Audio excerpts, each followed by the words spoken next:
It's always with great humility that I stand in front of you here. There's a lot of talent in this room, and on your shoulders I've learned a lot. So this is the ninth High Performance Design Meets Boots on the Ground. It's a boots on the ground is really what's key here. It's one thing to come with a design and a concept, but the builders have to execute. Great, thanks very much. It is very exciting to be here tonight and to be with so many of you who have been inspired along this journey of passive house and high performance buildings. And thank you again, Rob and Co, for the invitation. So Indwell is a charity. We've been around Hamilton and region for about 45 years. There's our mission statement there. We're a Christian charity that creates affordable housing communities for people seeking health, wellness, and belonging. Historically, we supported people who were living with a mental illness or some other form of disability. But as we realize day after day, the need for affordable housing is widening. And I'm sure that all of you are aware that if you have any kind of modest income, housing is top of mind for you. It's exceptionally harder when you're living with a disability or some other factors like an addiction that make having housing stability very difficult. So that's where Indwell fits into the spectrum of housing. There's kind of a little infographic. You probably can't read all the small numbers, but if you're living on ODSP and you just use your check, which is right now around $1,100 a month, with what you have available, you can probably get rent, some utilities, and maybe some food. It doesn't leave any room for a phone, personal things, clothes, any kind of recreation or transit. And so that's the reality. Until we can change social assistance rates, which is very difficult to do, what can we do around making what our tenants have available stretch further? And utilities is a big part of that, and housing costs. So it's not only important for us as an organization that our tenants can afford their utilities, but that we can afford to operate the buildings that we own and that we are committed to running indefinitely. But also, what is the cost to the environment? And that was one of the factors that started for us to shape how we think about the energy efficiency of our buildings. In 2009, we bought this derelict nightclub and rooming house in East Hamilton. The neighborhood was thrilled, and so were the cops, so that we had the vision of turning it from a rooming house, a derelict rooming house, although there were still a few people living and dying there, and a very bad nightclub, into 46 affordable housing units and a community development center. We took that project, it was before we'd ever heard of passive house or anything, but it's at 136 kilowatt hours per meter squared, and it cost around $130 per square foot to do that project. The next one was a couple years later. We had driven past this old factory in Woodstock for many years. It's an old HARVEY woods knitting mill, and it had sat vacant for about 20 years. The county has a major affordable housing problem, but also a very, very clear-eyed vision for how to move problems towards solutions. And they approached us and said, what can we do? Maybe we can work together. And after a number of months, figured out how Oxford County, one of the most progressive counties in Ontario when it comes to these kind of problems, and we could work together on making a long-term sustainable package. Part of that was environmental sustainability. So we have a geothermal system, and we're doing 86 kilowatt hours per meter squared there. It was a little bit more expensive at about 170 bucks. Stay tuned in July. This was another project then we opened in 2016. This is a project in East Hamilton. It's actually right across the street from the Perkins Center. And we thought, okay, new build, we're gonna go to town on this one. It's gonna be super environmentally efficient, et cetera. Unfortunately, we had the wrong mechanical engineer, and most of our goals were not achieved when it came to the system side of it. Our architects were paying attention, thanks to Emma and Co. And the building envelope is fantastic, such that when half of the units in the building, half the fan coil units weren't actually running for the first winter due to a technical problem, nobody complained because they didn't notice. So it's working out well in terms of proving that the building envelope matters. It's not just about a good boiler or something like that. So there's a unit inside the building. Our apartments are modest in size. This building, well, that building has 10 different layouts, and the most common layout is 390 square feet. So design matters, the flow of the unit, the space, how it's oriented, that all matters. But there's a little graph that shows, your typical MURB out there on the market. Ontario Building Code has improved. Rudy Hulse Commons, that last one with the bad mechanical system, was better than Building Code.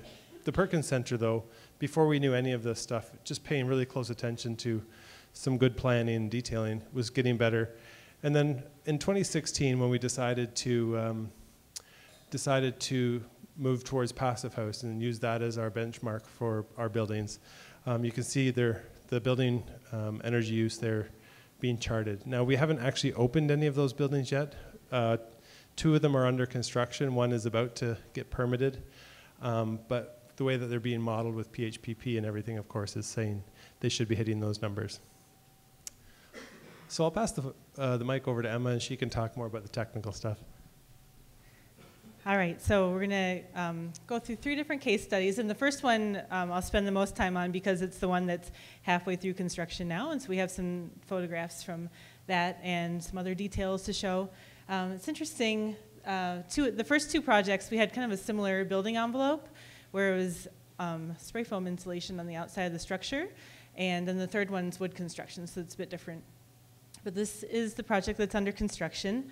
It's actually, go back. It was this building, which was a nightmare in East Hamilton. And we ended up tearing down the right-hand side and keeping the left-hand side of the building and recladding it and doing new construction on half of it. And it's becoming this. And you can go again. So the construction cost, you can see on the bottom there's $204 a square foot, which is not bad. And this has a little bit about the effective R values that we're achieving with the building. And a lot of the research we did early on was about how to have effective wall systems, especially, and looking at different kinds of clips and stuff. I think that's on the next one. Yeah. So we worked with RDH in a couple of projects, and they were advising on some of the reports that they'd done. I'm sure many of you have seen this over the years, looking at different kinds of clips and effectively what it does to the wall system. On this project, we were using Cascadia clips, which I thought was great, except that the screws that go all the way through are actually quite a thermal bridge.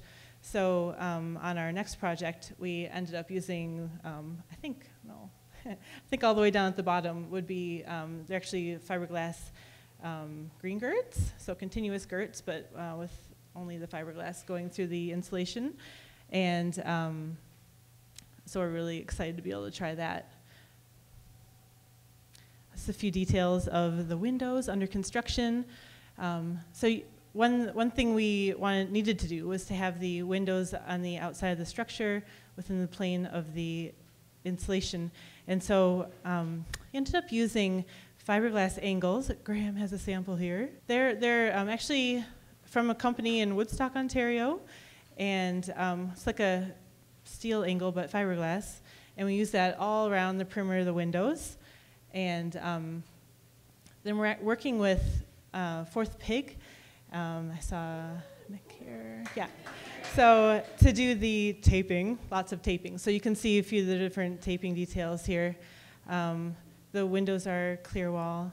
And we ended up using blue skin on the whole building to ensure that we're going to have the air tightness on this building.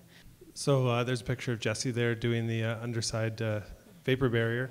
One of the most important things, we can touch on this later, but is getting the contractors on side. And obviously Fourth Pig was experienced in passive house and air tightness testing, but our general contractor was very willing right at the very beginning of the project to say we're committed to pursuing this direction, and took some passive house training. Our site super, one of the key foremen for the site, project managers both took it. So we had a good team with our general contractor who knew the basics of what passive house was, and we'll come to a slide in a second. But the site super's attention to detail has been what's made the project possible, and then obviously getting some mentoring and practical assistance on that from Fourth Pig. there's a picture there of the basement wall insulation. So that's coming out of the ground. This is where you get sort of skeptical resistance from the trades who are doing the work. Why the heck are we putting so much insulation down? I've never seen anything like this. The roofer is putting the roofing on. He's like, we've never done this on a freezer building. So what are we trying to do here? So, but with all of that, they have been willing to do it, and they have been willing to be attentive to the project, which is really important. So you can see there on that one, it's got 8 inches of polyiso insulation board. It's got 2 inches of mineral wool on top of that with the protection layer on top of the mineral wool. It's got some tapered insulation so that all the water runs in the right places. And the air barrier is actually underneath all of that insulation with a Suprema. The whole thing's a Suprema system. So working with a good team who's willing to have the conversation and think through how all of their products can fit together and come up with the right solution. Then we had some really good news this week. There's the building right now. We had our first air test. So we thought that was pretty amazing to get 0.18 on the first try of a renovation project like that, right? So it was a good week. Actually for this building, because we're doing an EnterFit, it's 1.0. So we're a lot less than that. And if it was even a new build, it'd be 0.6, right? So we're really happy. So next project, this is also in Hamilton in the north end. And it's all new construction, and it's also it's both affordable housing with 45 units, along with a church for it's a 60,000 square foot building. And we were able to try some different things with this project, especially because it was all new construction. You can see we actually have had our preliminary model approved by PHI, and the numbers are 13.6 kilowatt hours per square meter per year for the heating, 4.9 for the cooling, and 105 for the primary energy. Here's a window section. So one of the challenges we had with this project was how to support the brick. We wanted to have kind of a traditional look, because part of it's a church, along with the modern cladding that we had in other parts of the building. And so we were going to use masonry, and we kind of went between using a thin veneer and a full-size masonry. And probably should have stayed with the thin, but we ended up going with a full size. And even though we're using these clips, these girts, the green girts, for all the brick ties, so the brick ties don't penetrate the insulation at all. We still need to support the bricks on the bottom at each level. And as a result, it actually decreased the effectiveness by 50%, is what our thermals are showing, which sucks. So nevertheless, because of other design elements, we're still able to hit our targets. But that was a big learning curve. Our last building is in Woodstock, and it's wood construction. It's a bit smaller than the other projects, it's under 30,000 square feet. And we're using, actually we just got the tender results in this week, and it's $195 a square foot. So we went under the 200 threshold, which we're pretty happy with. And one way we're doing that is by using the BuildSmart system, which many of you know about. And so we actually just placed the order on it this week, and we're excited that it's going to be able to increase our timelines for the project. That will have kind of the ensured airtightness, and we're happy to be a guinea pig for this size project with prefab system like BuildSmart here in Ontario. So our last part, lessons learned. It's very difficult to get good quality commercial doors and hardware that are Passive House rated. That's one of the challenges we've hit so far. And we've had to send back all the doors to the manufacturer. The shop drawings were wrong, they changed the swing, and the hardware doesn't fit, and it was poorly installed. So unfortunately, a little bit of a hiccup on that building that we're just working on, but we're hopefully going to get that resolved. We probably actually, until there's like a better option for Canada that we become aware of anyway, probably switch to the more conventional commercial doors. The other problem is how to get like hardware that's actually serviced or ULC listed, because a lot of the hardware that we're getting is coming pre-installed on the doors, but it's not got ULC or any kind of Canadian or North American ratings.